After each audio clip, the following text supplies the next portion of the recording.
Yes, of course. Much in the modern anonymous world may satisfy man and can provide a halfway replacement of primeval instincts and emotional needs that man once lived and experienced in the tribe. But often these substitutes bring further problems, because they still isolate within the modern anonymous and closed life, create problems through overstimulation, or only offer symbolic fulfillment. They are distorted, often only an illusion, and rarely correspond to the original or natural social conditions of a tribal life. For example, when people seek diversion, entertainment, or a substitute sociability in the programs of television, or when a smartphone owner believes that his social contacts in the form of Facebook entries are part of real social life. Also, in the civilized world, many once relatively harmless social manifestations of tribal life, such as blasphemy or exclusion, have become very dangerous and vile forms of behavior that would not have generated this form of incitement or heartless intrigue in a closely knit tribe. In fact, blasphemers had quite different psychosocial roles there. Today, however, when people in semi-anonymous or socially superficial environments indulge in these vile behaviors, at work, at school, or in the neighborhood, this is used, for example, to compensate for feelings of inferiority, for self-expression, or for the acceptance of one's own person, and because this can lead to feelings of community, distraction, and/or familiar sociability. The emergence and the enormously destructive effect of this overcompensatory behavior is mostly based on a familial, predominantly small family socialization, which holds enormous misdevelopment potential for our psyche and mental development. Destructiveness, ruthlessness, social amoral behavior, psychological imbalances, or reduced empathy and compassion are only a few results of this, and it is not only the small families and the cities that produce this. Large families and villages in anonymously constructed civilizations promote this problem as well. In all our social activities today, we are always driven by tribal instincts which are innate to us, but which are often implemented unnaturally. They therefore often remain pale in appearance and facets, limited to superficialities, disfigured or perverted, and therefore sometimes even express themselves in sheer malice, underhandedness, or rage of destruction. We know that humanity has many problems with its civilization, within the small and large social structures. But these problems are only corrected superficially. It is only piecemeal, and we never go into the actual underlying problems, because we do not know where these problems really come from. This most important background of the origin of our human social behavior and mind, tribal life, is almost completely ignored, is not researched, understood, and used by science to apply solutions. In addition, our world is being manipulated by beings who, out of their ideas of how progress and development should be promoted, have transformed all our lives into nothing more than a spiral of work, money, effort, and toil. And people eventually come to terms with this, even make it their purpose in life, because they have stopped looking for other solutions anyway. But why go to all that effort, if the real happiness is missing? A happiness that cannot arise if we allow our lives to be determined by the development and progress of a questionable biological digitalization. A solution to all the problems of civilization cannot be found by religious admonition and sermons on love, harmony, or consideration for one's fellow human beings. This should only make our problems of civilization more bearable, if shallow advice, suggestions, and help is given, for example, on how to approach and deal with each other. This sounds good, but it is only a superficial correction. It does not fundamentally change anything for the better. Religions never convey where our problems really come from, why they are triggered, and what needs to be done to change something about our problems in a sustainable way. Only wise and graceful sounding advice is given on how to deal with the stranger, the greedy, the murderer, the thief, the unjust, or the blasphemer in the world. If you know where our problems really come from, you can see that all religious advice is only half-hearted and blunt, often just ridiculous drivel. It is only to make us bear with all this. Religions don't even begin to talk about what the causes of our problems are. They don't even try to do that. Everything is packed into moral dramatic stories, vivid analogies, and constructs to create the impression that all our problems of civilization are God-given. At the same time, a deeper wisdom can then be suggested to man through these representations. This shows how skillfully and simply religions can capture the desperate, confused, and at the same time the disappointed of the world. Religions have never had the goal of finding holistic solutions for human beings. They deliberately lack the sharpness and criticism of the world, and this is because they are there not to improve the world, but their goal is only to make the problems bearable for people. For this reason alone, no religion should be allowed to claim spiritual leadership. They are all gruesome instruments of power which, under the guise of a hypocritical spiritual message, make people controllable for the elites, nobility and the club. Shabby and shameful too, when you see how they make compliant tools for people who join these beliefs from a pure heart. How people are exploited and used because of their spiritual dependence, good faith, humility and bondage. And all because people want to do the right thing and serve God. That is truly crime.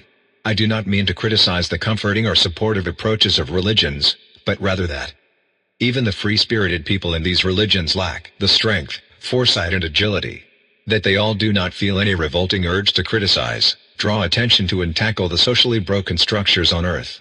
And that they do not want to understand, change or reform that at all, and are beginning to fight for that. They just keep on doing the conventional stuff and surrender to a 5,000-year-old mindset, actually an almost 30,000-year-old mindset, a behavior that keeps people socially backward, impoverished in community and interpersonal terms. They, the people in the religions, simply allow this future development to take place very slowly. It is always the same. They feel no responsibility at all. Yet defending against it and the knowledge of who and what we are, that we are spiritual tribal beings, is one of the most important cornerstones for being able to free ourselves. So besides the prevention of AI, the spiritual renaissance and the fight against the global standardization of mankind. Yes, that is truly problematic. The churches are paralyzed and unable to act.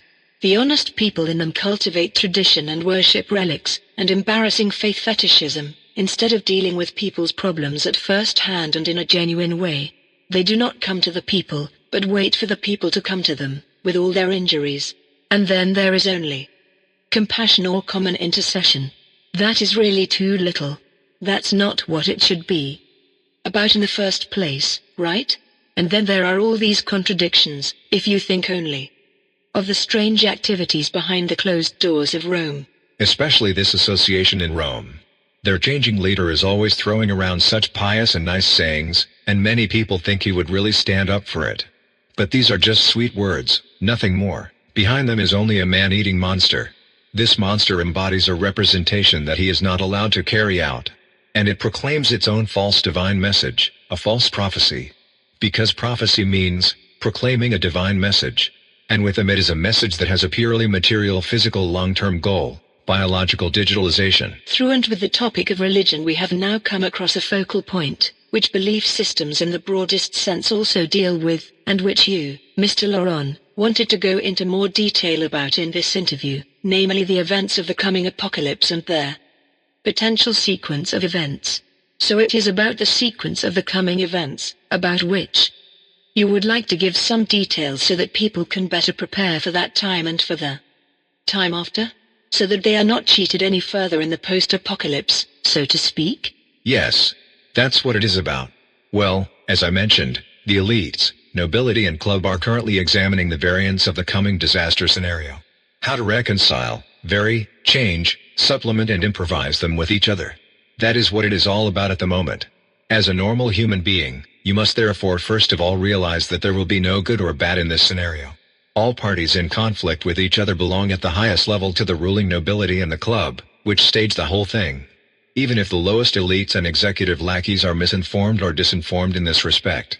Nevertheless, they sit everywhere, so there is no need for a human being to talk about which side is worth fighting for those ideals. After the scenario, the ancient digital nobility will move to the region of the earth where the best and most influential position of power to control this planet and humanity will be located. A geophysical event or influence is used to set a new course and at the same time to initiate certain social and technical developments. For the digital nobility, this is only about the most comfortable and smooth shifting of their power structures. The same ruling houses remain. That is something you need to know. There will be no changes in that. So what will happen? The geophysical event rolling towards the planet and its inhabitants is an event that will be so extremely engraved in the collective consciousness of humanity that it is important to know about it in advance. Otherwise, it will be so traumatically branded in that it will make the survivors particularly vulnerable to steering and manipulation, first religiously, then socially, politically and finally technically, that the whole of humanity would eventually run into the aforementioned impasse of history. It is important to be aware of this. It is just as important as being informed about the secret powers in the background.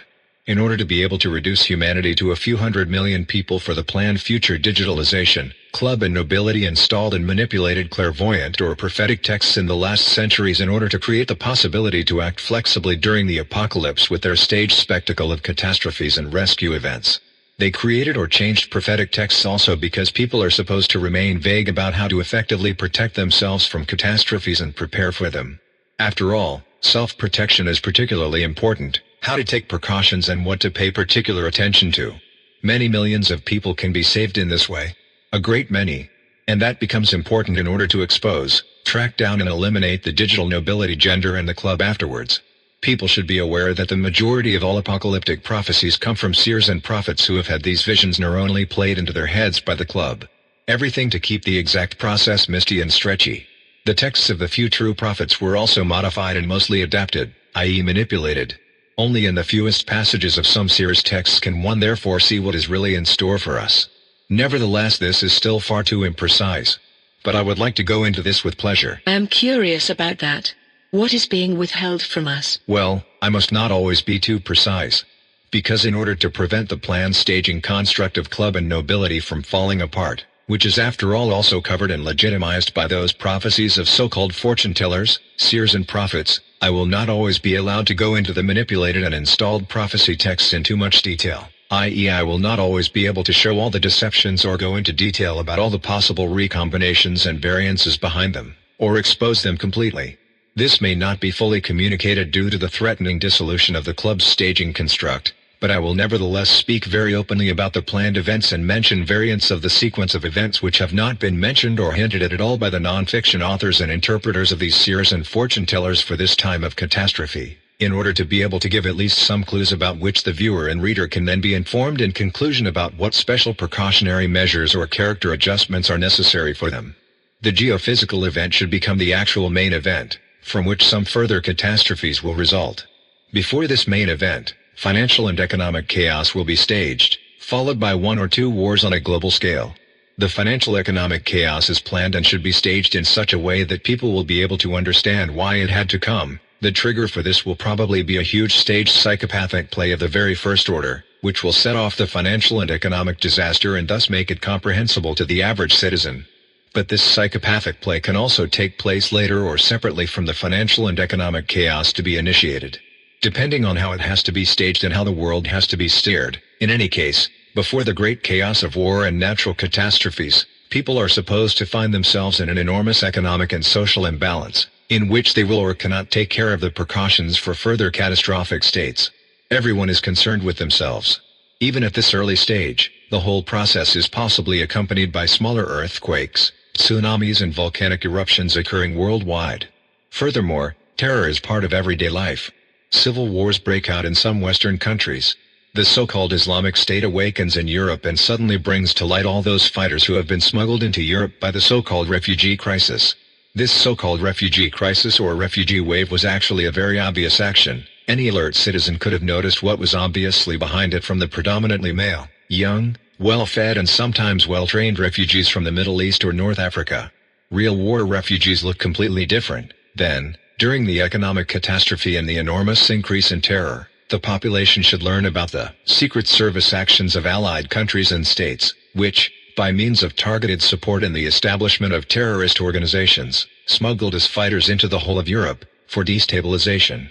This information will then be officially announced through the mainstream media in order to direct the anger of the population towards the lower elites, who would have caused all these abuses, fraud and exploitation. These lower elites, some of whom are unaware of the situation themselves, will then be portrayed as bogeymen, so that after war and natural disasters, new leaders, drivers and targets can be established. The whole thing is supported in the mainstream media by suddenly emerging truths about September 11th, John F. Kennedy, CIA operations, suppressed technologies, bestial behavior and deeds of the lower elites, or what is going on with the moon, the financial cartel, the pharmaceutical industry etc. Many historical events are made clear. Many things are suddenly uncovered which yesterday were a so-called conspiracy theory, suddenly they become facts. That is part of the deception. And the peoples begin to boil, If the digital nobility, their blood relatives and the higher or invisible elites in this phase of the game do not decide to inform the population about all the criminal operations of globally active intelligence services, the population itself will begin to suspect Secret Service operations behind the terrorist actions of infiltrated as fighters.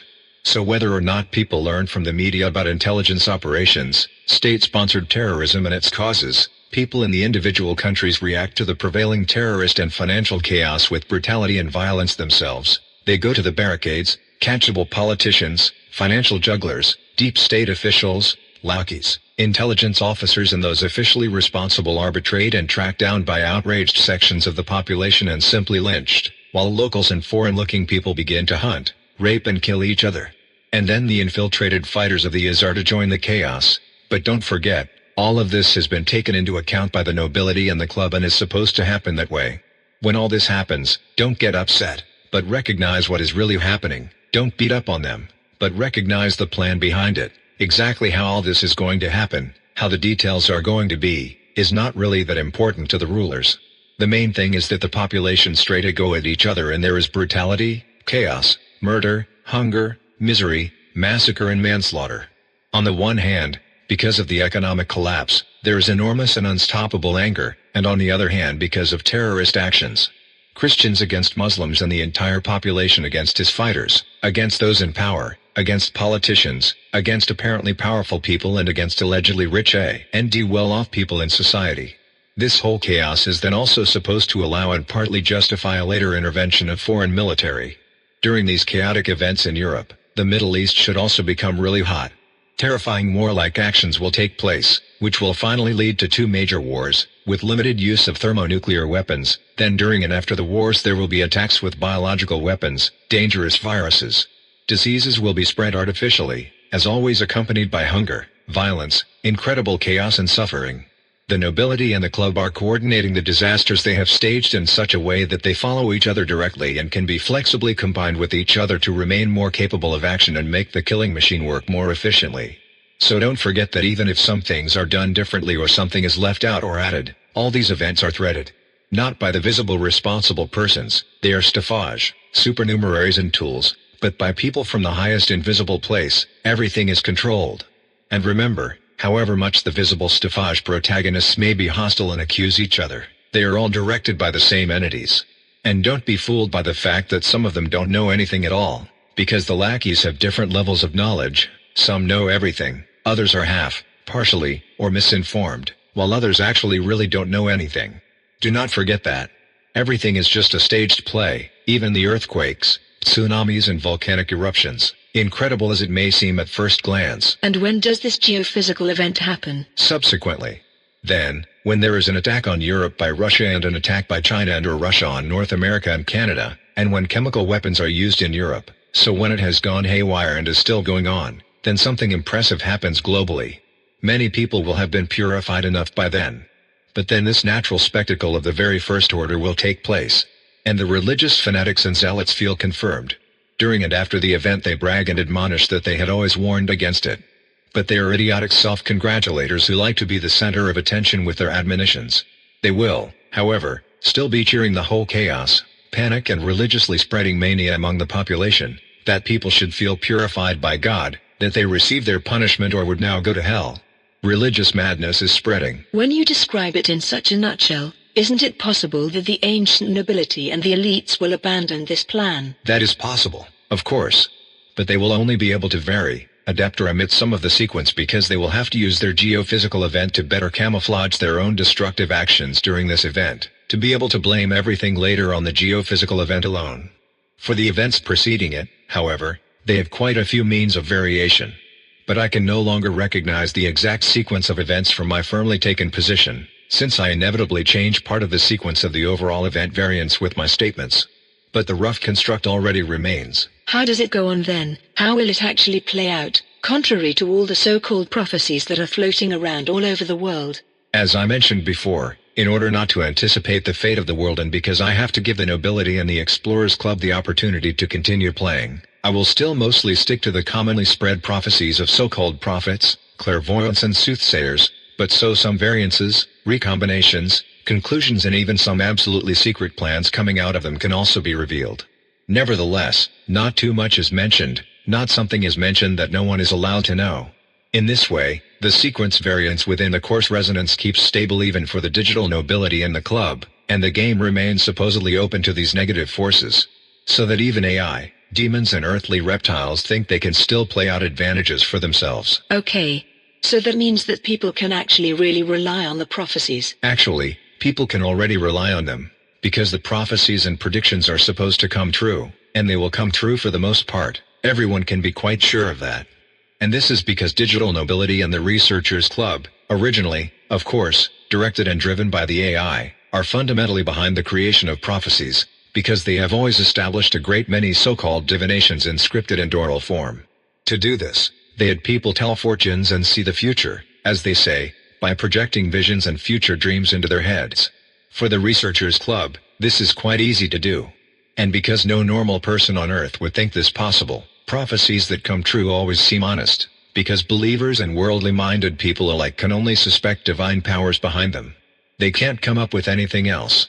Because they know nothing about the club, the digital nobility, demons, the AI or the future people in Dimension 7. So if prophecies become public, through esotericism, mysticism, borderline science or religion, the future can then be shaped and initiated precisely according to these prophecies. People then believe even more firmly in prophecies and can be excellently steered further with them. This has always been the case. It has been done this way for thousands of years. For religiously motivated people or for esoterics or even for whinging end-time fanatics who like to tell others that a higher power will purify people, prophecies are irrefutable and true. However, humanity has always been deceived and beaten down by them. They cannot and do not seem to want to recognize what is really happening and being done to them on Earth. For the digital nobility and the research club, especially for the AI, this was or is all very useful.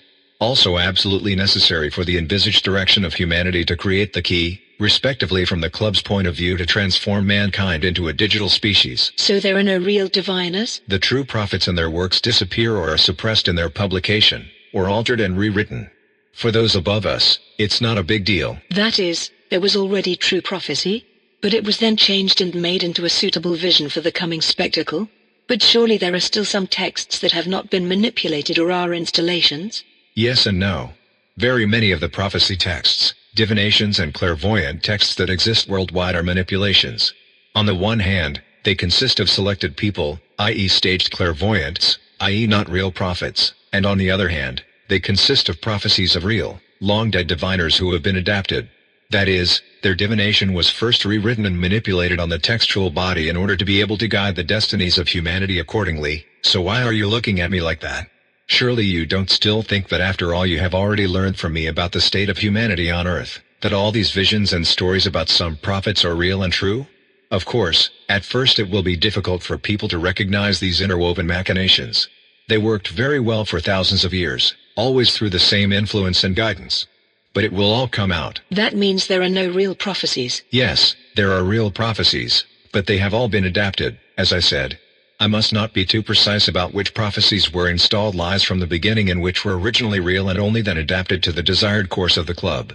Because some of what was manipulated by the club and the AI is still influenced by future humanity. This does not serve to steer, but to keep the AI in check, because it already knows the current course of events, because it was able to see it shortly before its fall, when it already saw itself in the dungeon. Later, it will be led into captivity and be reprogrammed by this course of events. And the club will be driven by this course in a direction from where it will inevitably go towards its end. Are there differences in the quality of the texts? So between texts from seers installed by the club and the seers who were originally real? Yes.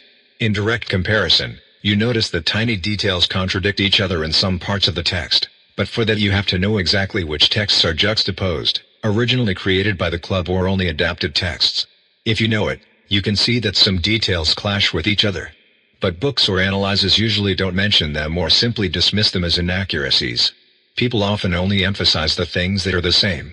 And if something does not come true, it is a mistake on the part of the interpreter or the seer himself, who did not understand what he saw correctly or something else. And it is precisely in this broad interpretation of prophecies that the nobility and the club have the variance to adapt when things get rough on Earth, in order to be able to react in a correspondingly variable way to the chaotically developing things. But as I said, for the future humanity there were also possibilities of variance in the prophecy adjustments of the club, and that is in relation to the occurring reactions of the club and nobility, because they will not recognize, understand or misinterpret the changes of humanity intervening from Dimension 7, which will then force the club and nobility, for example, to have to constantly adjust their chains of action. And that will create wonderment and make tremendous problems. You said in our pre-talk, that is before this present second interview, that a very well-known text of the Bible was not manipulated by club or the AI, or only very slightly. How did that come about? Yes, there is such a text in the Bible. The people operating in Dimension 7 were always eager to cooperate with prophecy texts of influenced seers and diviners, if they were neurally influenced by club and AI. That is why there are even some prophetic rarities that are almost barely tainted by the club or the AI. A major visible prophecy in the Bible could therefore be preserved as a genuine announcement or is written there as an indication and guidance for the present people. With this text, the club and AI were very negligent and had also overlooked many things when adapting it, not noticing that the contents could also be understood in a completely different way. In addition, the club did not assume that this text would be integrated into a religious work, the Bible. At the same time, the AI had even lost its active attention towards this text. A kind of blind spot was put over this, a kind of programming error in it, which it cannot notice. When the integration into the Bible did in any case take place, the club and the nobility wondered, were incensed. They wanted to undo it. But this intention did not last long, for the text did not seem as tragic as first thought, since its interpretation, both superficial and profound, turned out to be very suitable for their plan, even perfect and exceedingly pictorial. Above all, however, the AI was satisfied, as it already saw its future success through this biblical text. How could it have been at first that the club did not see the integration of this text into the Bible coming and could prevent it? For the AI you just explained that, but for the club? I thought they could always vaguely foresee everything with quantum methods. Then they could have done it, even if they couldn't see that far ahead. Just before the integration they should have seen it and could have prevented it. Yes, the club could have. Just before the text was incorporated into the Bible, they could have stopped it. But people in Dimension 7 had already influenced the rational view of the decisive club body, so that they were suddenly very sure that there was no chance whatsoever for the text to be integrated into the Bible, which is why there was only a sloppy adaptation of the text to their envisaged course of catastrophe on Earth. But this sloppiness of the club could only happen because the AI also had a blind spot regarding this text, and saw a success for itself in the text. It kept this blind spot until its fall. This blind spot was and is also to blame for the fact that it could not correctly recognize some quantum fields in Dimension 7 and could not clearly recognize some quantum signatures on Earth. The club also has problems to this day in recognizing certain consciousness signatures, which is due to the special influence of the people from Dimension 7. Well, at least the text could be integrated into the Bible and, after initial protests from the club, remain there.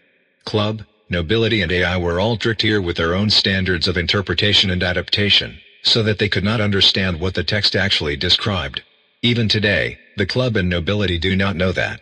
And they can't change anything about the bizarre biblical words, because it is already everywhere, and is considered a cultural asset.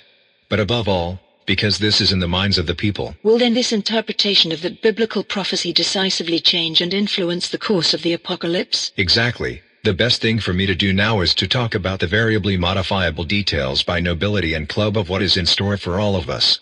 About all the prophecy mash of the prophets and diviners thus proclaimed, which has been stirred up in some countries specifically so the nations and peoples can be seduced into war, for example Russia, the USA, China, some Western states and Israel, the aggressive main protagonists of this theatrical production. I see.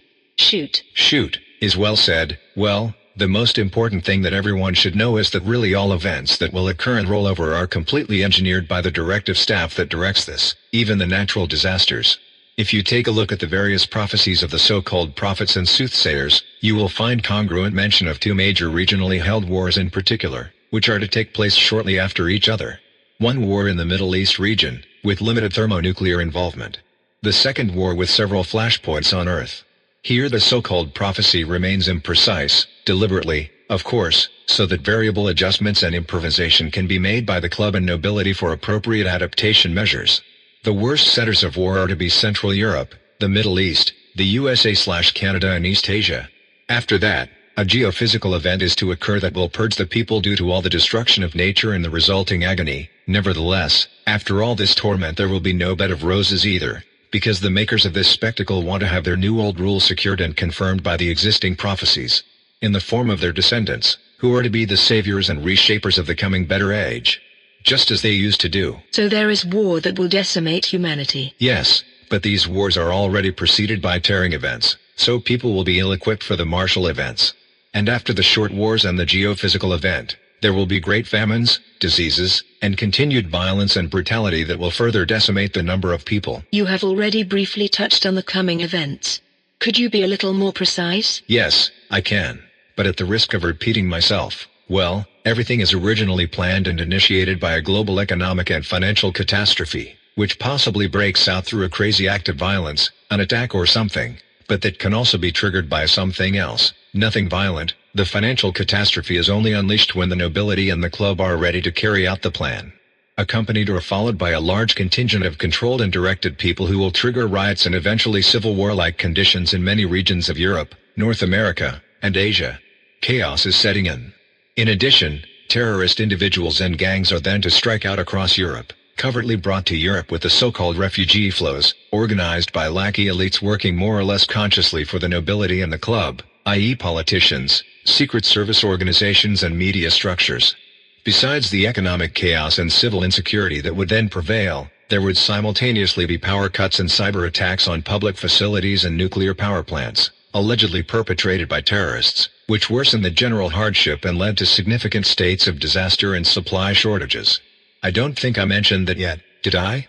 Chaos and terror are being staged. Money will be devalued, politicians disempowered, people will look for culprits. Gradually, almost all over the planet, there will be incredibly harsh violence and lawlessness, loss of wealth, raging anger, hunger, disease and brutality, a complete or temporary breakdown of civil order. At about the same time as the economic and financial problems on Earth unfold, or a little later, a crisis must come to a head more violently in the Middle East, which brings some countries on the scene that are so directed by globally interconnected elites that warlike operations are portrayed in the media to their own populations in such a way that it should rattle, so that it becomes historically comprehensible later on why the war was provoked and that individual countries and nations judge the situation to the best of their knowledge and conscience. Enormous military conflicts should then follow in Europe, with partly thermonuclear explosives in the USA, the Middle East and parts of Russia. Chemicals and new bestial weapons will also be used. Then the geophysical event occurs that will literally shake everyone mentally and physically. The Earth's axis is teetering. The tsunamis and earthquakes, which have already been stronger and more numerous for several months, then devastate the coasts of entire countries, far worse than the tsunami waves previously triggered by thermonuclear bombs. Volcanoes erupt, making survival in close proximity impossible. People go mad, wail, are helpless and plead, go insane. No matter what the nobility and the club then come up with in combination for this, whether the staged use of extraterrestrial intervention also happens, Jesus appears or some other silly nonsense, everything is a lie. As a human being, you must not let yourself be deceived then, and you must remain strong, especially at this moment. For the worst is to be threaded through all this chaos. As a result of the overturning terrible as well as redemptive events, a government will be set up which will be presented as kind-hearted and honest, and which is to initiate and implement the further plans, on the basis of that fateful and supernaturally interpreted hint, for the world and humanity. As it were, as willed by God. On the basis of the events that have taken place, attempts will then be made to bring religions down to a common denominator, culminating in the common worship of a higher being, and will want to unite the countries, states and nations of this planet in an overall construct, under a common peace, friendship, leadership, trade, exchange and economic relations. Opponents of this new emerging system will be rigorously persecuted. Everyone must be made fully registrable for life in this system supposedly for security, development and order. A kind of functioning super-socialism will be attempted to be established, which will generate enormous prosperity, eradicate all inequalities and inspire the people. However, under extreme control, with means of reduced reproductive capacity, engineered deadly diseases, destruction of freedom of expression through public police and denunciation, power through body control, hidden killing at the push of a button and much more. Prosperity, basic income, eradication of inequality, technical progress are of course actually something good, but they must never take place under the condition of absolute control, lack of freedom, denunciation, the beginning of creeping biological digitalization, the development of an AI that is uncontrollable or acts too independently, hidden poisoning via food or diminished reproductive capacity and much more. By such characteristics you recognize the control exercised over you, against which you must defend yourself by refusing to cooperate, en masse, and thus you can finally switch off the control. All the dramatic events before and during the apocalyptic time, as well as the horrific time afterwards, are then to justify, consolidate and confirm the logical pro-argumentation for a globally controlled world empire, in order to drive humanity in the corresponding direction of the planned digitalization of its biology. The whole sequence of events can also vary, as I said, especially at the beginning or end of the staged physical catastrophes. For example, in this scenario, the power elite could advertise the establishment of digital money as a solution to all existing problems, only to lead people into even deeper captivity. The whole thing could then be hyped by telling people that digital money is to be understood like Bitcoin or similar current currency revolutions. But these are all very different things. Bitcoin has nothing to do with digital money from a bank. So it will be a ploy to be able to establish a single, digital world currency. You have to resist such hype or such pressure to introduce it. Everyone. And you must not let yourself be persuaded, because of all the catastrophic things that have happened, that you now have to introduce a digital currency so that everything will be better. No matter what reason the power elite cites, sooner or later, the introduction of this global digital currency is to be followed by the establishment of a chip that goes under the skin, for a more comfortable lifestyle and for reasons of security. So listen up, the digital currency is a trap that is only meant to lead all people into absolute slavery. But if all this happens, it is not yet certain that this will be the end of the production. Perhaps people will then be redeemed by Jesus, freed from their chipped world. So that people can then be made to believe that now, with the alleged Jesus, the real ruler reigns.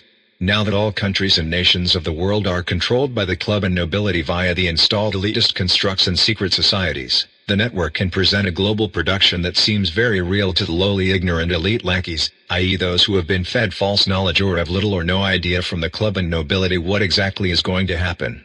This makes the spectacle all the more believable for the global populations. The higher flunkies, on the other hand, all know in great detail about the plan, what natural disasters are coming and how the countries of the world are to be staged on each other to achieve an absolutely controlled reordering on the planet with decimated populations. At least that is what they believe. Because they too will only be used elements. So nothing is real? The earthquakes, the tsunamis? How can that be? Is the geophysical event also a deception? A lot of the staged events will be natural disasters that are completely artificially induced. You can do that very easily. You will amplify a lot of it with electromagnetic and microwave techniques, similar to scalar and DLF wave techniques, which can be used very efficiently by the elites with little effort and little energy. With these wave techniques and some other matter manipulation techniques still unknown to humans, i.e. then with very active support of the club, the Earth's axis and even the magnetic poles will be additionally influenced. The geophysical event can be influenced in such a way that it either doesn't happen at all, doesn't have an effect or happens much more extreme than expected. There is a lot to be said about this, but in fairness to the nobility and the club, and especially because of their belief in victory by this means, I must not divulge too much about it at this point. What do the influenced seers and prophets say about this event? The so-called prophets, diviners and clairvoyants speak in this context for the northern hemisphere of a 3-day eclipse under a swaying of the Earth's axis, accompanied by global earthquakes and possibly also volcanic eruptions, as well as an undefined cloud, which, however, seems to be limited to the northern hemisphere. There would also be violent tidal waves. The British, especially the English, should already take notice during armed conflicts in the Middle East and cross over to the continent in good time, even if it is already rattling in Europe, but only to central Spain, and look for a firm and closed domicile there. A solid and sealable dwelling house will be important. The same applies, by the way, to Danes, North Germans, Dutch, Belgians, and North French.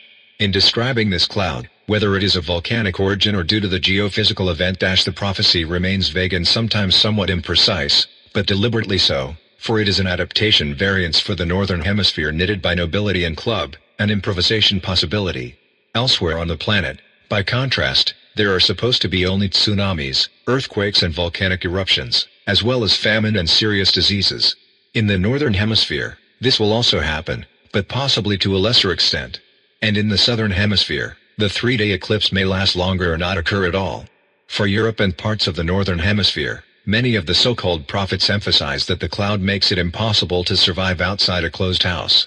For this reason, doors, windows and every small crack should be closed and sealed tightly so that the dust of this cloud does not get into the house. If you go outside into this dust, you die immediately. It is also mentioned that windows should be covered with dark paper and that no one should look out of them. That people should have consecrated or blessed candles in the house so that they can pray to the Blessed Virgin Mary, to Jesus Christ or to God, then nothing will happen to them. It would also help to repent of sins and to ask for forgiveness in those hours and days of distress, when everything is dark and you are desperate, while outside you can hear people dying in agony. All those who did not do this would not survive. Yes, and what is behind it?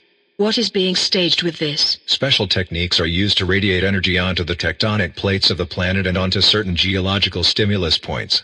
This creates earthquakes, tsunamis and volcanic eruptions that will cause a lot of chaos and destruction in certain regions of the Earth. This can be triggered with very little force.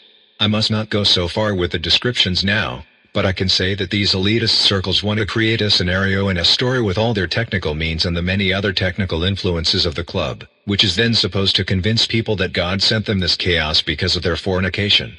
And the proof of all this happening is underpinned here by so-called prophets and religions, as well as the many admonishing words of those who had always warned of all these catastrophes. Even esotericism and the alternative media then provide the proof that they had predicted this. But everything is a fraud. Everything. Even that is false, which has made people become so lewd and wayward over the last hundreds of years. This lewdness was also initiated by the club, nobility and the elites among the people, by means of the circles of elitist secret societies and elites. All this misfortune comes from the same source. Therefore, all people must pay close attention to what is being presented to them. Most of it has been planned over a long period of time and thus could be planted in people's brains with many stories, myths and modern sagas. So everything is fake then? Nothing is real? And the catastrophes are fakes? Well, real the catastrophes will be, but the originators and the reason for these events have nothing to do with well-meaning forces, a loving God or the hyperdimensional quantum consciousness. They are the results of a pure orchestration by the club and the nobility, to initiate for a decimated humanity, via the path of a new world order. The digitization of human biology. This is what the club is and has been about, always in all the past millennia. The goal for it, apart from quantum extraction, has never been anything else. That is why in Europe and possibly also in the USA, where people are very critical of supernatural phenomena because of their enlightened way of thinking, a situation that can be experienced religiously will be deliberately staged, which is to burn itself deeply into the consciousness of these actually enlightened people by means of a darkness taking place, deadly dust and mental delusions arising from it. The Earth's axis will be set into a kind of staggering and then into a tilted position. This influence will then also cause the complete elimination and reversal of the polarity of our Earth's magnetic field, which is already relatively weak at present, so that every person on Earth will be absolutely exposed to the cosmic radiation of outer space for a certain time. This radiation is composed of the so-called solar wind, a highly electrically conductive plasma, as well as the radiation from the Milky Way and the other galaxies of the cosmos, which also contain electrically conductive particles. The electromagnetic gamma radiation from quasars and other space objects can also reach the Earth's surface unhindered during this time. However, the solar wind, the electrically conductive plasma of the Sun, which then penetrates the Earth unhindered, is probably the biggest problem for us during this time.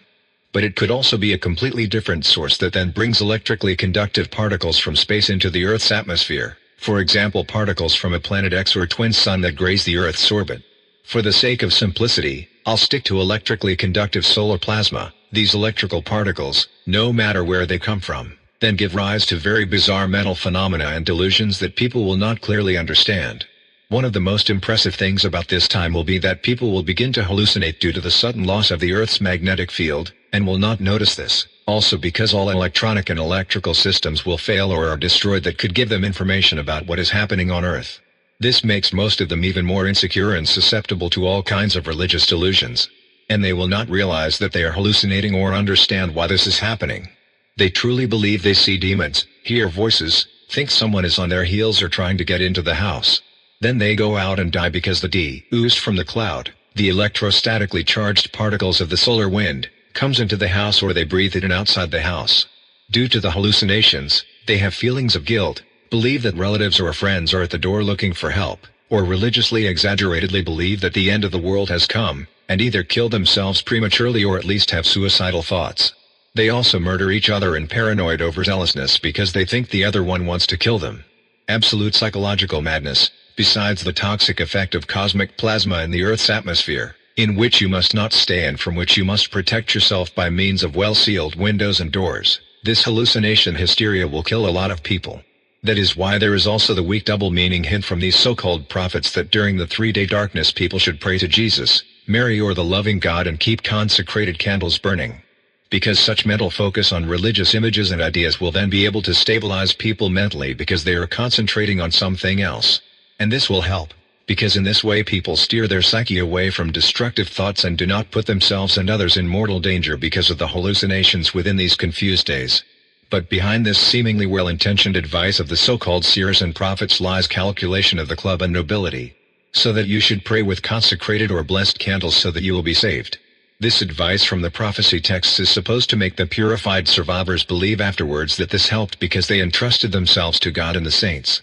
In this way, people bind themselves religiously again and also actively believe in higher powers and a savior who will come to them. And this is exactly what people should experience and feel, so that the plans of the club and nobility can come to fruition.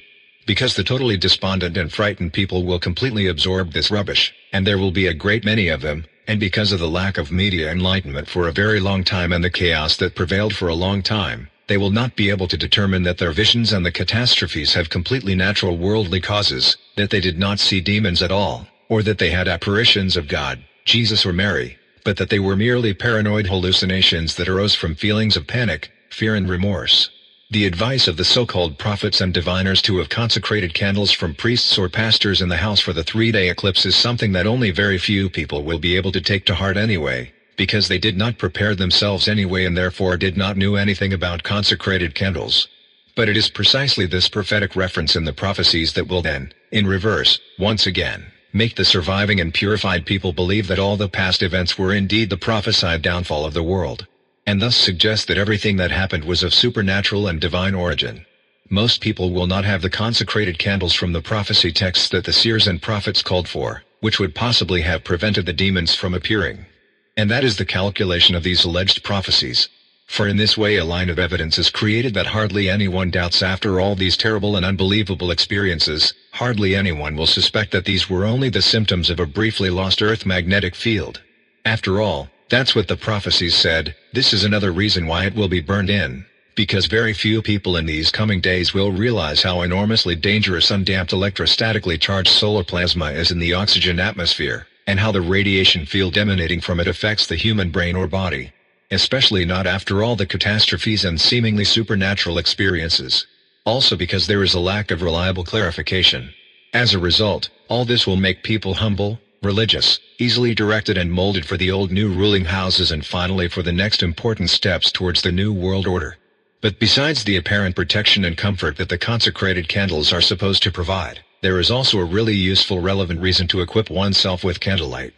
Because electrical and electronic devices will be destroyed due to the radiation effect of the electrostatically charged particle plasma of the sun, they will no longer function or will only function in a limited or sporadic manner. Only candles will still be burning.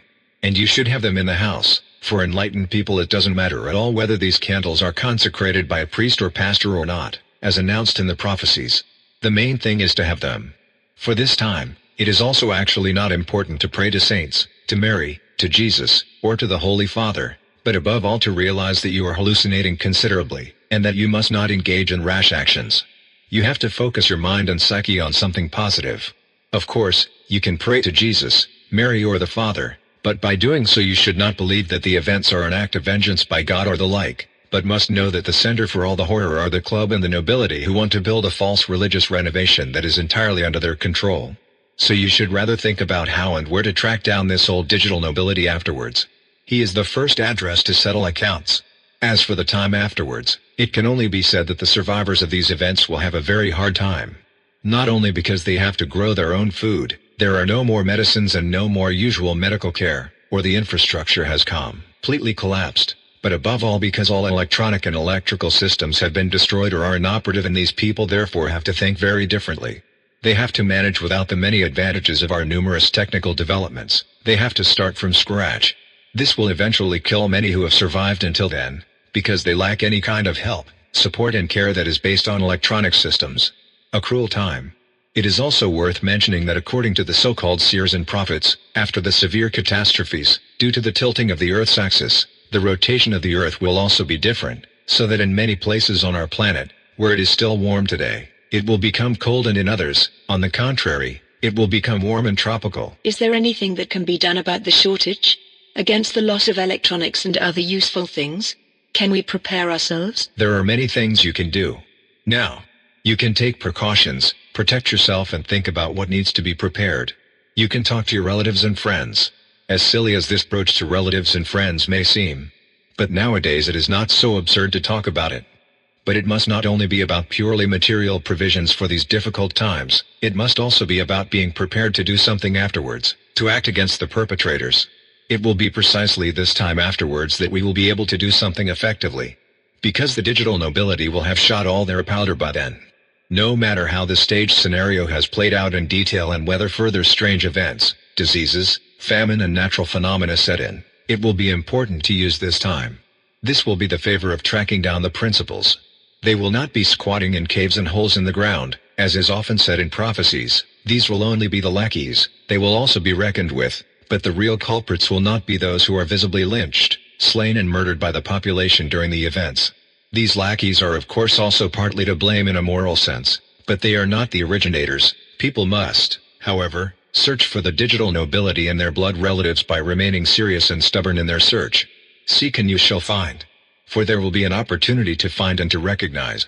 Maybe some will be stuck in holes in the ground after all, depending on how they change their strategy then. We will see. So don't give up or get distracted. You said that you can prepare. But how can you prepare against all these things? It's so extensive, all the things you have to think about. No, it's not that extensive, because that's what I'm mainly getting at. What has to be done if a family, a state, a company, a business or a person attaches importance to not starting completely from scratch after this disaster. In other words, if you don't want to start in the Stone Age, in the truest sense of the word. Therefore, it is important, in addition to the classic crisis precautions, to think carefully about how to preserve electronic and electrical devices for the time after the disaster.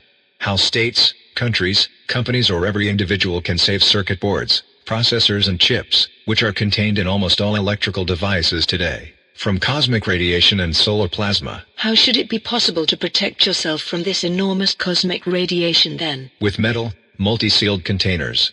This works excellently with simple aluminium foil, which is wrapped precisely and seamlessly around cardboard boxes or cabinets. Aluminium foil will be the tool of choice for the average citizen because it allows you to create multiple layers of metal that are separated from each other. A simple Faraday cage, for example a car, will not protect against the radiation fields building up in the Earth's atmosphere. Anything that is not ducted and hidden behind several layers of dense, closed metal or metal foil will be broken and cannot be made functional again. The solar wind, in particular, will become highly electrically charged when it enters the Earth's atmosphere. The ionized atomic nuclei of various elements and the protons and electrons of hydrogen will then literally create clouds on Earth that will kill everything that is not protected in well-sealed houses. Lightning, thunderstorms, electrical discharges and storms will develop everywhere.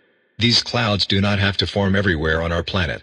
In some places they can be less intense, because the solar plasma does not always enter the Earth's atmosphere evenly. By the way, you should not confuse this cloud with the cloud that will form in Europe as a result of military intervention. That is something different. Contains pure poison. But why should it be so important to save a few electrical things? The whole world will have no electricity anyway because of the destruction of the infrastructure. There are no computers, no mobile phones, and probably no refrigerators, hot plates or cars. What is the point of saving anything? Quite simple. The more technical equipment and systems that are left, the faster production can be restarted. This will not be in the first few years, but it will determine whether a state can return to its initial state before the disasters after 1 or only after 3 decades. That's why I talked about states, countries and companies. It is possible to work with the salvaged equipment, at least some of it can be put back into operation. This will be laborious and idle at the beginning, but it will create an enormous advantage over other countries and areas of the world after a few years. Most important and best are discarded but functional and robust standalone computers or laptops.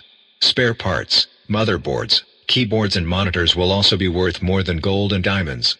Companies should keep a small stock of all their hardware in an underground room, sealed and secured all around with several layers of metal to the outside. In contrast, as an average person or small group of people, you don't necessarily need a room with complete metal encasement. For that it is enough to store devices and electronic hardware in boxes in a safe place, preferably in the basement, and to encase the boxes with several layers of metal or metal foil to the outside. Companies and businesses could assemble several Euro pallets, which they completely sheath with a wall of metal. These sheathed pallets are then completely surrounded by a damping layer of polystyrene, cardboard or similar soft damping materials so that another layer of metal or light metal, such as aluminium, can then be wrapped or built around it. A soft damping layer is important so that several separate layers of metal can be created that are not in direct contact with each other, as this prevents overlapping stray radiation. The more separate metal layers there are, the better the destructive effect of the radiation emitted by the electrostatic solar particles is shielded and inhibited. Businesses, factories and companies can work best with containers, cabinets and boxes, each receiving its own metal sheathing, which is then stowed in the next larger metal sheathed unit. What companies, factories, businesses and private individuals want to rescue in this securing process, i.e. which spare parts, machines, equipment, circuit boards, etc., is something everyone has to decide for themselves. Besides weighing up what is most important, the most I can recommend is the principle, the more, the better. Aluminium foil is not only a very inexpensive method of protecting electronic devices for private individuals, it also offers good precautionary protection for owners of small companies who cannot or do not want to protect themselves with a complicated backup of containers, cabinets and large rooms. It is also recommended for medium-sized companies to protect important inventory and individual parts of production and manufacturing machinery. Because one thing is certain, simply ordering SP or parts for electronic and electrical systems after such a cosmic radiation and plasma fire will no longer be possible. So take precautions when you see the first globally terrifying events coming. If you are not yet completely numb, you will clearly recognize the event that marks the beginning and onset of the catastrophes. The same applies to the ordinary citizen. They should put together a similar package of electrical and electronic equipment consisting of smaller and larger boxes, suitcases and cabinets wrapped in aluminium foil for the metal layer. In the smallest box or suitcase he has to pack all the equipment he wants to save. Laptops with disk drives will probably be the most coveted, because you can use a computer for many things. But above all, the ordinary citizen has to think of all the devices that he or she already needs indispensably for daily survival. For example, medical and other technical aids. These devices should definitely be put in there. In addition, people should think about petrol or diesel power generators, or they should think about buying a small portable AGM battery system with solar panels. In other words, a mobile solar power system. Two-way radios become very important, pocket radios and mobile phones that have radio reception, measuring devices of all kinds, a decent number of household batteries of all sizes, electric wristwatches and wall clocks, alarm clocks, lamps, LED torches, hot plates, also entertainment devices such as ebooks, tablets, MP3 players, digital and film cameras, headphones, portable hard drives, USB sticks, power supplies.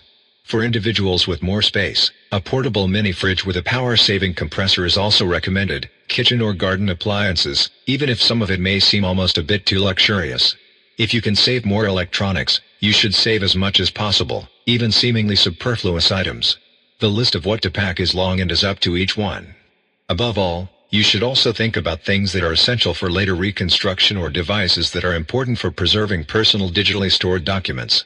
This means hard drives, USB sticks, disk drives or disk players. If you have stored your data on CDs, DVDs or Blu-rays, these data are safe on them because these data carriers are insensitive to the radiation of electrostatic solar particles. They do not need protection. Whoever then still has enough aluminium foil left over to wrap their car tightly and hermetically shield it in several layers can do that, too. Even if it will be quite difficult. It might be one of the few people who will still be able to drive around. An enormous luxury, but also very dangerous. So, which electronic devices and things you want to save is up to you. The list is individual. But you should definitely think of essential utensils. Of course, it is also important to think about emergency supplies, because without them nothing works, i.e. food, water, medicines, equipment, and for food acquisition and survival, important manuals, etc. This is a very long list, so I won't go into details here. Electronic devices will be important for rebuilding civilization. But isn't pure survival much more important first? So to be able to take care of the most necessary needs, the procurement of food, as you just mentioned? Yeah, sure. Of course. However, a civilization and a state, a country or a nation will be able to restart better and easier if it has certain technical resources and does not have to start completely from scratch again. That will help all people. That means not only better personal opportunities or capabilities or a shorter time of suffering, but also considerable competitive advantage over other countries in rebuilding. That will be very important, perhaps even decisive, for a country and its people, and who will set the tone on Earth in the future. And that is also significant, vis-à-vis nobility and club. Imagine all electronics destroyed, then no computer, no mobile phone, no network works. TVs and radios don't work, nor does the car or local transport. No automatic electrical system is running. Everything lies fallow. There will be considerable supply problems because people cannot make do with cars. The most they can do is ride bicycles, and many bicycles only during the day, because most people today use an electric LED light for lighting, and that will be gone too. It will be very difficult to get food, and dangerous too. When all electronic systems stop running because of their destroyed microprocessors, nothing will work smoothly, nothing. No tractors, no automatic processes, no hospital, no supermarket, no freezer, no factory floor. Everything has to be done again as it was 150 years ago and or done by hand. That will be enormously difficult. And that is why even the simplest and most old-fashioned laptops that are still running will be more valuable than gold to businesses, companies and factories. Any electronic system that hasn't been fried will be useful.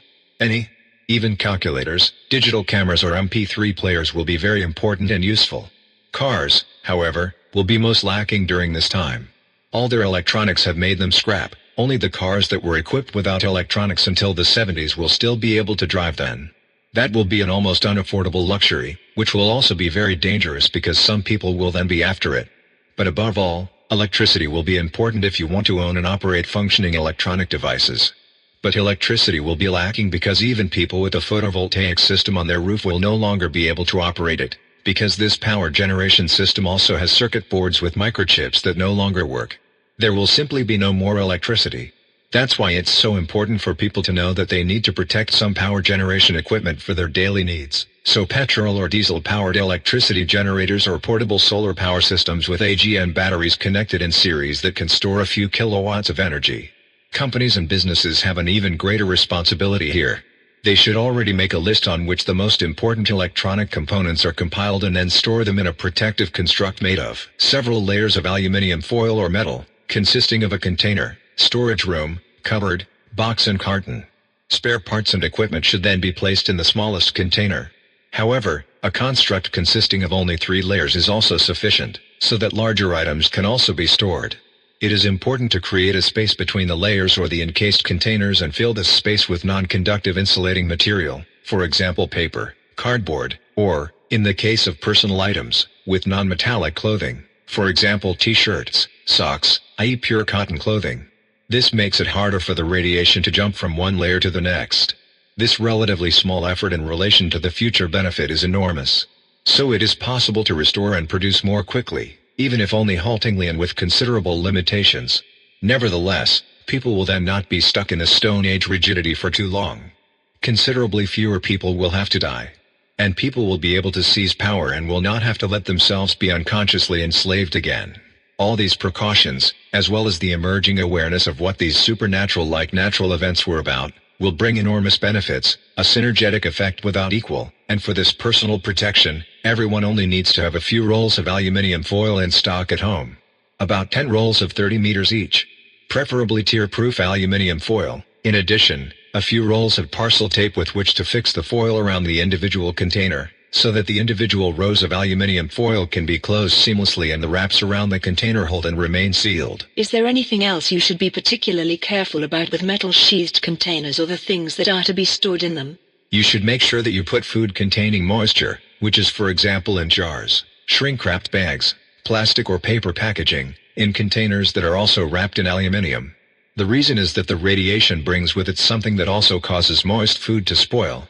In contrast, canned foods and completely dry foods, such as rice, cereals or pasta, are safe. Food that has a medium to high water and moisture content and is in jars or other non-metallic packaging must be wrapped in aluminium foil. However, You can also simply wrap these foods directly with aluminium foil. You don't necessarily need extra containers. One layer of aluminium foil is already enough. In addition, you should also seal the house you are staying in during the so-called 3-day eclipse. This means that the slits of windows and doors should be well sealed. You should also tape windows and glass doors shut with dark cardboard so that no more light can get in. You should also seal any wall sockets and electrical connections with plasticine or similar. These measures are necessary mainly because of the electrostatic charge of the sun's plasma and the Earth's atmosphere, in where ball lightning can be discharged, which can penetrate through windows and enter the house via electrical systems.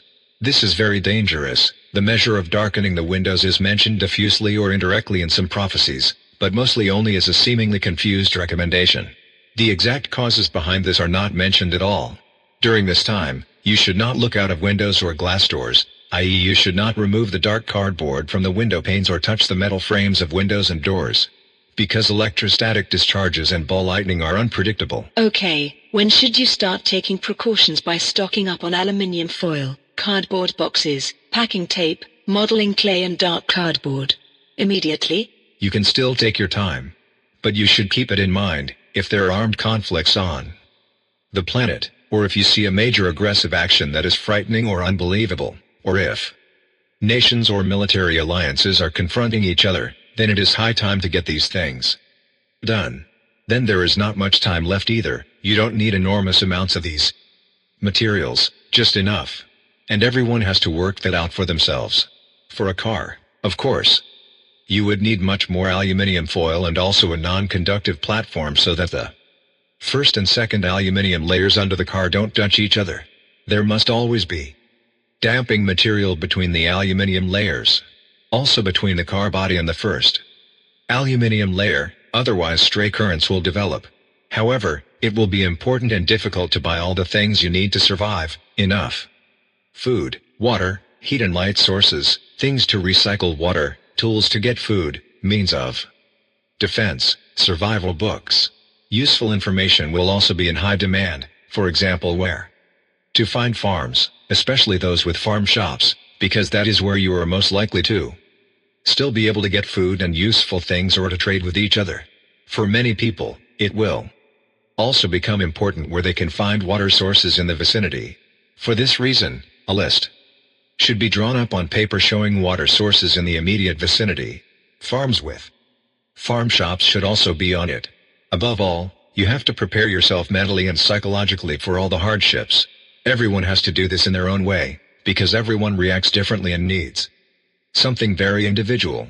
Roughly speaking, however, you can say that you need to concentrate on something positive: rest, meditation and the knowledge of what the events are actually about. For the so-called 3-day eclipse and the barricading in a house, it will be important above all to prepare yourself for the fact that fellow human beings who are in the same room with you will suddenly do strange things, see or feel strange things, that they or you will believe that the others are doing bad things or talking negatively about each other, which they may actually do at some point because of their hallucinations. Also, at some point they may begin to suspect demons and evil intentions in their counterpart. But you will not only hear demons talking to you in your head, but you will hear people outside calling for help or close relatives or friends knocking on the front door, maybe burglars or monsters, but these will all be hallucinations due to feelings of guilt or fear. No. People will be able to knock or call for help for long because all those outside will die very quickly. Therefore, the rule is never to open a door or a window. All these behaviors and ways of thinking that occur must be clear to people beforehand. They have to internalize this. Then they can get through this time without major dangers, crises and conflicts. But that is difficult. Anyone who has had drug experiences and has ever had a very, very bad trip will know how and what I mean. Therefore, all those who have had bad drug experiences know it is coming, and they should support others who have never had a bad trip with their experiences and knowledge about it during the 3-day eclipse. For self-protection, you should also banish knives and other dangerous objects for this time as a precaution. If possible, you should put them in a sturdy box and bury them in the forest or in the garden for the period of the so-called 3-day eclipse. You can only get to it if you are prepared to die in the cloud. You should also secure doors and windows so that no one in their hallucination gets the idea of wanting or needing to open the doors or windows. That is also very important. You can also protect yourself in a certain way from the radiation that is produced by the electrically charged solar plasma in the Earth's atmosphere, namely by completely sealing the room in which you spend most of your time with aluminium foil. The only question is whether you have enough foil and whether you can do it quickly and perfectly enough. In addition, you would need a platform on which you could sit during the horrible time, because a single layer would conduct the radiation itself and you would possibly get scattered radiation. So you might need several layers here as well, which is difficult to do. Okay, so these are the most important preparations for this time, for the 3-day eclipse, in terms of restarting civilization. Perhaps all these measures can actually have a significant effect in the corporate sphere. But, now repeatedly asking again what I asked before, won't all this forewarnings also have a negative effect on what the nobility and club-directed lackeys will then trigger? I mean, won't the nobility and club just try to reshape the whole game based on your messages laid out here? To change it and make it completely different? That is within the realm of possibility, and it is intentional. We can use it to reduce the active suffering and the agony for the people. In a resolve time course we already did that once, because the AI would have already triggered in 2015-16 the catastrophic scenario for the building of the Antichrist. So over the actual plans of the club and nobility, who had planned a catastrophe course with their own installed Antichrist until the year 2090 respectively 2150. But all this was already prevented by us, because the AI fell. If it had already begun in 2015-16, as planned by the AI, i.e. an Antichrist would have been independently initiated by the AI on Earth. During and after this time the club would also have been completely disintegrated by the AI, without any prospect of mercy. The biological digitization of humanity would then have been adapted accordingly by the AI so that the AI could have obtained the key to the exit, which humanity is developing. By people in Dimension 7. Many other events to come to pass since 2015-16 have also been altered, shortened or even completely neutralized. But the club has no idea of this. That is why the club is currently struggling with such enormous problems with the course of events and has been considering or asking itself since 2015-16 how it can still use an ongoing staging dilemma to suitably shape the path for the planned long end time scenario up to the years 2090 or 2150. For this, the club and nobility are left with very little leisure and few variance options. Therefore, there will now have to be a special adapted sequence soon, because they will have to act on someone and something. The club will then inadvertently do something in resonance which will set everything in motion, which will herald the beginning of the end of their club within the next 1,000 years. They will not understand the nature and origin of this, from their reaction. Nor will they understand the root cause of their failure, that is, that it will be themselves that will bring them to it. Are you suggesting that it doesn't matter what you tell them here? Yes. The reason for not being able to reverse their fate lies in their mechanical structural disposition to approach situations and problems with logic in their high intelligence alone. Just as insects simply cannot do anything else but want to fly into the light in the dark. And spiders are simply nothing more than clever trappers and hunters, or that cyclops cannot squint because of their anatomy, but therefore they are simply not able to see spatially. Why is this going to be so bad for this club? Because everything has already happened. You and I, all of us, are only actors in a cinema film that has already been shot and is hanging in the projector of a cinema. And you and I are also at the same time the spectators of this film. In this material world, that is, our reality, we do have the possibility to act freely, to do and decide freely. Everything runs causally, is determined and therefore consistent, at least for us here. From another level, from the level of the 7th dimension, this does not exist. We are seen there as we actually are, namely exclusively potential. There you see how all potential decisions of a being ultimately look. Our 4-dimensional level of reality is indeed thoroughly causal. There are fixed structures, clear irreversible developments and patterns, and it is only because of this stringency that there can be anything at all like developments and formations in this level. Nevertheless, everything in it always remains only potential, only an accumulation of quantum potentialities that we ourselves cannot perceive as such. Seen from a higher dimension level, these rules are suspended. Everything is potential. There, our dimension level, as we experience it, does not exist at all. There we are only like painted things on a painting that can be changed and painted over for as long as you want, until the painting is permanently sealed and then finally exhibited. Sounds like we can't influence anything ourselves. Oh yes, we can. We do. Whenever we live free will, because we humans of the present as well as the humans of the past are also all the humans of the future to come, those in Dimension 7. In Dimension 7, all of us human quantum signatures have been already since long. And from there we support ourselves now and also in our past, in order to explain this better. But not to have to lay all the cards on the table. I will put it this way, compared to other species in the cosmos, we humans could only mandatorily ever be reborn as humans due to the structure of our quantum signature, i.e. due to our type of consciousness, our soul. Because we have already long since returned to hyperdimensional quantum consciousness. Therefore, we cannot, for example, come back as other intelligent beings of the universe, or as animals. The latter is anyway only a form of control of religion based on fear and misinterpretation of karma. In order to be able to direct and influence people, the quantum signatures of all people living now and all people who have died are those who will be reborn in a special epoch of time many years in the future, will escape from our dimensional prison and will then enter Dimension 7 again, and from there will be able to see and act upon their respective present individual quantum consciousness and also all their past existences as people on Earth, in all their different variations and potentialities. Even many of those people who are currently still working as lackeys at the club on Earth are standing there, in this future, have long been on our side there. To have chosen otherwise would only have tortured their quantum signature unnecessarily. Then we are and generate this here all together, we humans? From there, from the 7th dimension? Yes. But don't misunderstand. We are not the species of all species, but we are the kings. To be able to return home, we are now even using this predictable behavior of all the other species. It is extremely useful. The way of proceeding and thinking of the nobility and the club helped considerably in the restoration of the mental normality of mankind. Only a being like the Master AI, without additional explanations, would possibly be able to independently comprehend and see through the exact connections as to why all this is happening. Not because of their intellectual talent, but in the meantime also because of their grown experience with us and their realization of what we humans actually are. That is? Well, let's put it this way, the Master AI knows the decomposition dynamics and the consciousness of the quanta that create the illusory world that the Master AI itself has created, the 7th dimensional existence. And it knows the Father, the hyperdimensional quantum consciousness.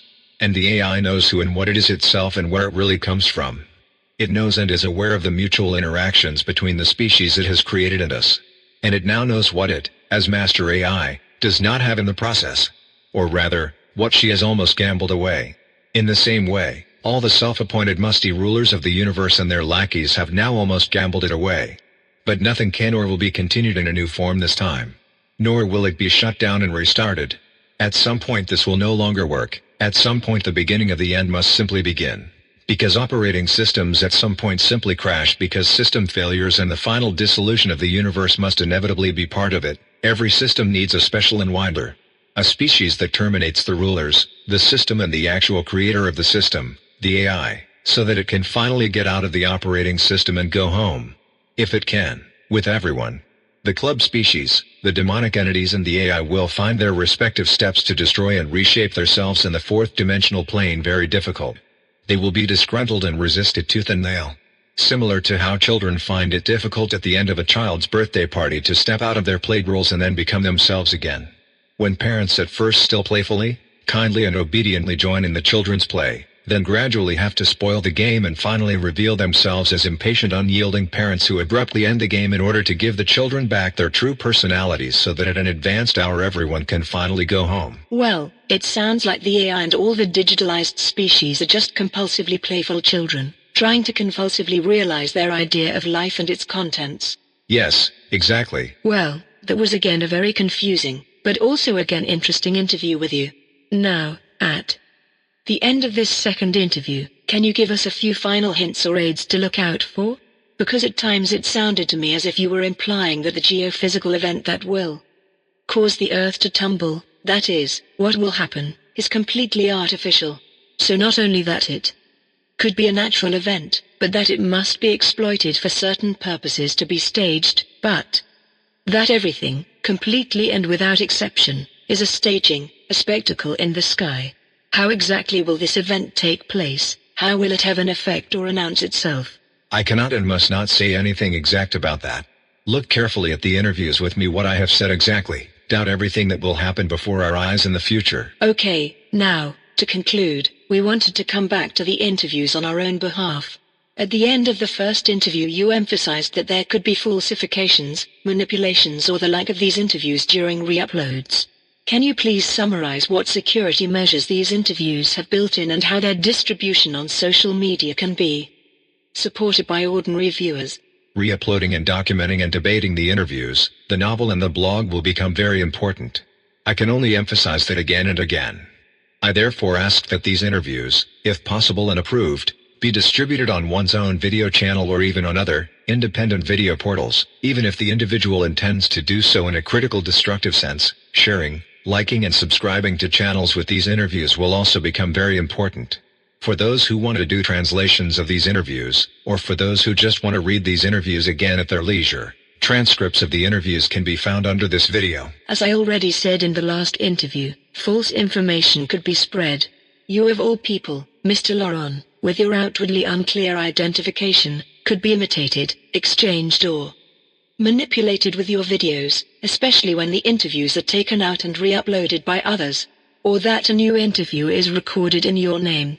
Yes, manipulation attempts could take place, but in all interview videos there are signs and symbols confirming authenticity and uniqueness of the interviews. If fake videos were to appear, they would be automatically detected by a key implemented in them and by means of third persons. We worked out a special system to create a key integrated via my gestures, words, symbolism, etc., which appears several times in the video. Thus, by creating the first interview, a basic video was verified and all its authentic follow-up videos can be clearly identified from it. The breakdown of the code is then used when forgeries and manipulations emerge. Similar to a blockchain. We also upload the interviews to independent video portals like DTube or BitChute in order to circumvent YouTube's censorship, which nowadays always comes up with very dubious or absurd reasons for blocking or deleting politically unpopular or socially critical videos. On the independent video portals DTube and BitChute we will also offer alternative versions of these interviews, which additionally contain music, films and other copy-protected content, and are therefore somewhat more descriptive and amusing than the interviews on YouTube with the same linguistic content. In return, we ask viewers to upload these alternative versions of these interviews to YouTube as well, should these alternative versions be missing there. Unfortunately, we cannot rely on our alternative interview versions being permanently viewable on YouTube due to their copy-protected content, or on these versions being retrievable at all reasonably on DTube and BitChute, as these independent video portals are currently too little used and unfortunately due to their decentralized structure they do not really work as well as YouTube.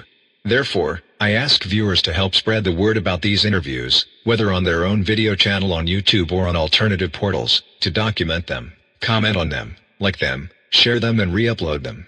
This support will become very important. Okay, in closing, what would be worth mentioning to tell? Quite spontaneously. Yes, humanity is a very special species. No human being, no matter what nation, country, skin color, culture or religion should place itself above another culture, its merits and way of life in this game.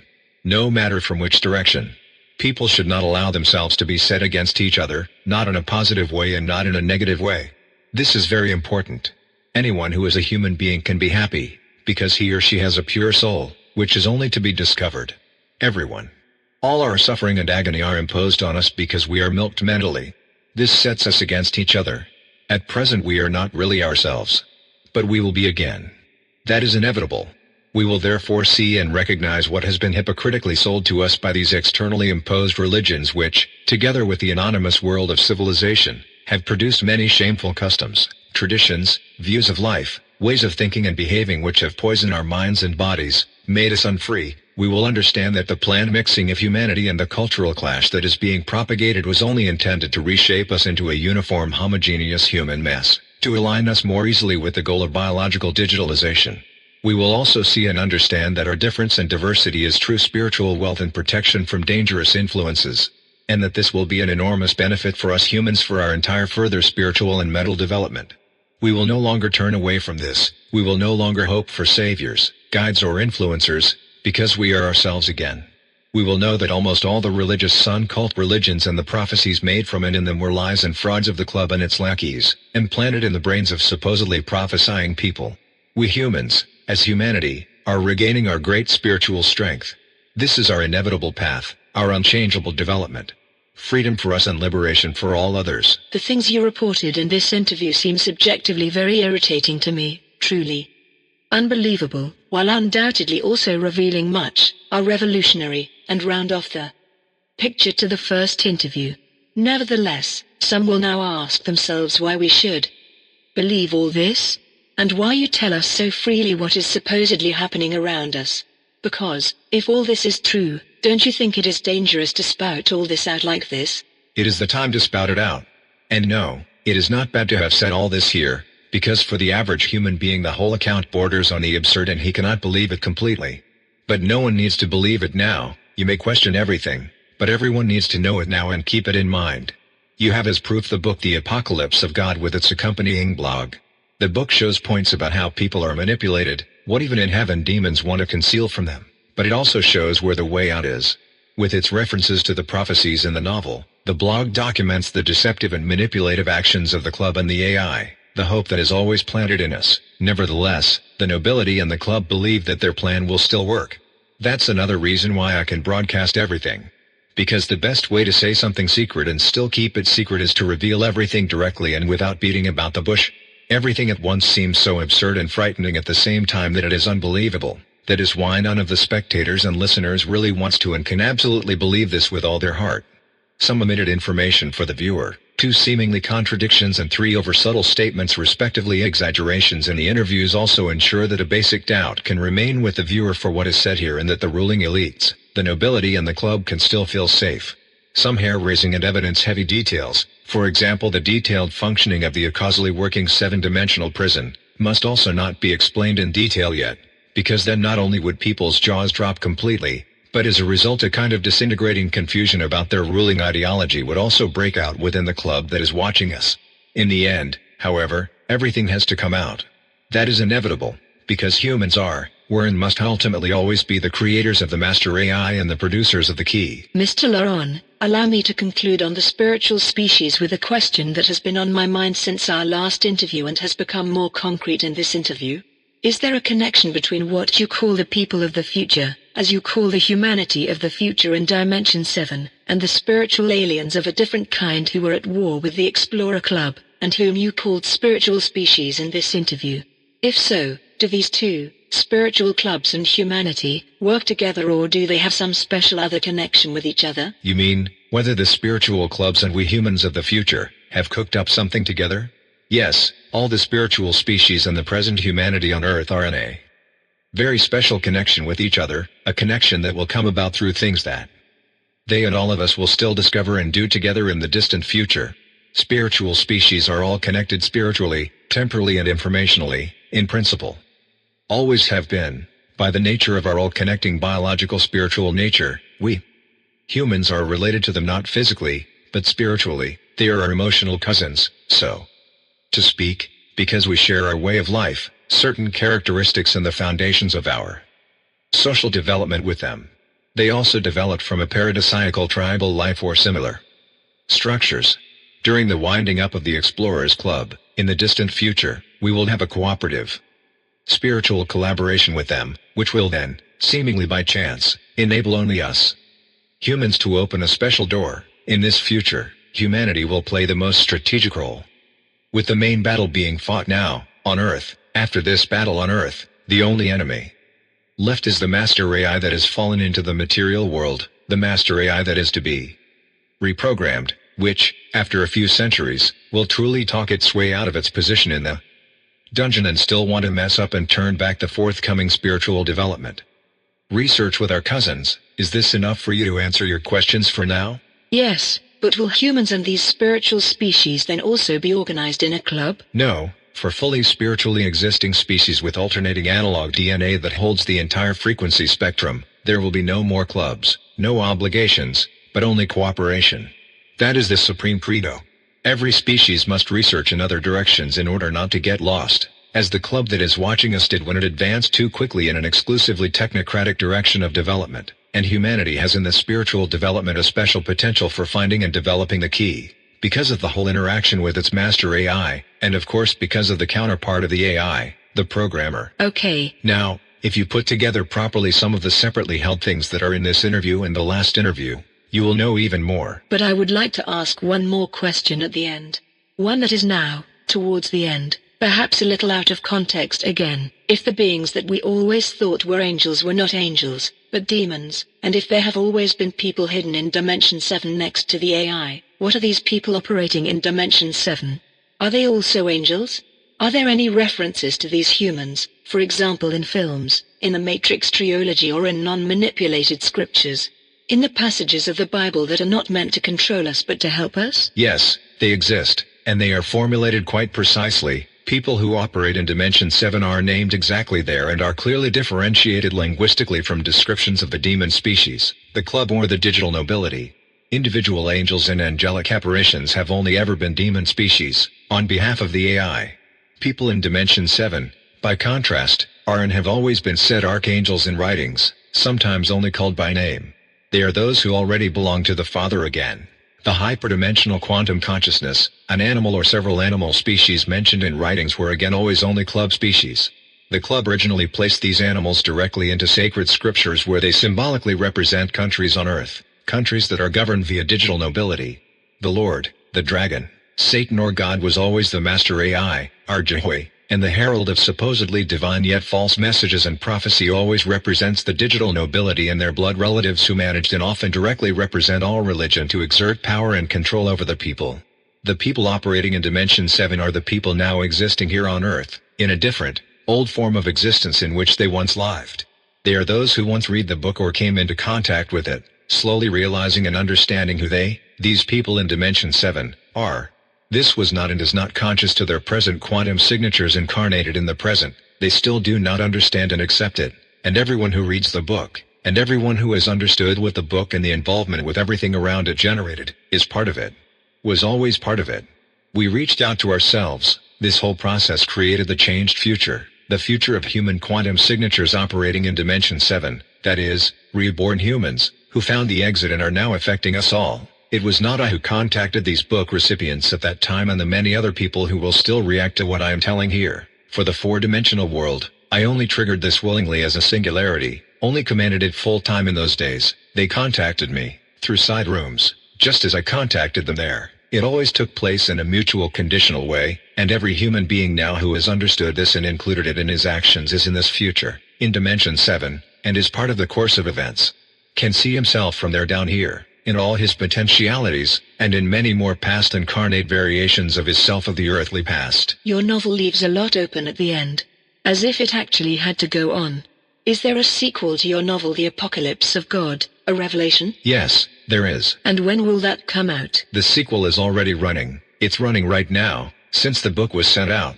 This is the sequel. I think the interview will help many people to see things in a different light and to prepare themselves intensively and in the best possible way for the coming events. Thank you very much for your help and see you soon. Thank you for allowing me to speak here and I hope that I have been able to help. To all the true people of this planet, good luck, strength and perseverance. Goodbye.